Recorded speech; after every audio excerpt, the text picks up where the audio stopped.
Welcome to PSC Q&A. കേരളത്തിലേക്ക് Jnanpith award നേടിയ മലയാളികളെ പറ്റിയാണ് ഇന്ന് നോക്കുന്നത്. അതിനു മുമ്പ് ജ്ഞാനപീഠ പുരസ്കാരത്തെ പറ്റി നോക്കാം. ഇന്ത്യയിലെ ഉന്നതമായ ഒരു സാഹിത്യ പുരസ്കാരമാണ് ജ്ഞാനപീഠം അവാർഡ്. വെങ്കല ശില്പവും പ്രശസ്തി പത്രവും 11 ലക്ഷത്തിനും 12 ലക്ഷത്തിനും ഇടയിലാണ് അതിൻ്റെ സമ്മാനത്തുക. ജ്ഞാനപീഠം അവാർഡ് കൊടുത്തു തുടങ്ങിയത് 1965 അത് ആദ്യം തന്നെ ഒരു മലയാളിക്കും.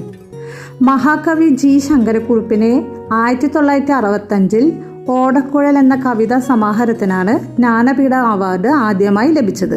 1965 ഓടക്കുഴൽ എന്ന കവിതാ സമാഹാരത്തിനാണ് G. ശങ്കരക്കുറുപ്പിന് ജ്ഞാനപീഠം അവാർഡ് ലഭിച്ചത്. രണ്ടാമതായി S.K. പൊറ്റക്കാടിനെ 1980 ഒരു ദേശത്തിൻ്റെ കഥ എന്ന നോവലിന് ജ്ഞാനപീഠം അവാർഡ് കിട്ടി. രണ്ടാമതായി നമ്മുടെ കേരളത്തിലേക്ക് ജ്ഞാനപീഠം അവാർഡ് കൊണ്ടുവന്നത് 1980 S.K. പൊറ്റക്കാടിൻ്റെ ഒരു ദേശത്തിൻ്റെ കഥ എന്ന നോവലിന്. തകഴി ശിവശങ്കരപിള്ളയ്ക്കാണ് 1984 കയർ എന്ന അദ്ദേഹത്തിൻ്റെ കൃതിക്ക്, അദ്ദേഹത്തിൻ്റെ നോവലിന് ജ്ഞാനപീഠം അവാർഡ് കിട്ടി. തകഴി ശിവശങ്കരപിള്ളയ്ക്ക് 1984 കയർ എന്ന അദ്ദേഹത്തിൻ്റെ കൃതിക്ക് അവാർഡ് ലഭിച്ചു. M.T. വാസുദേവൻ നായർക്ക് 1995 ജ്ഞാനപീഠം കിട്ടിയത്. M.T. വാസുദേവൻ നായർക്ക് 1995 ജ്ഞാനപീഠ പുരസ്കാരം ലഭിച്ചു.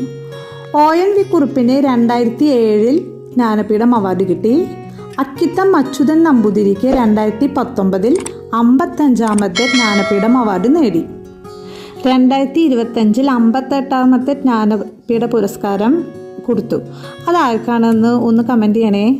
Thank you.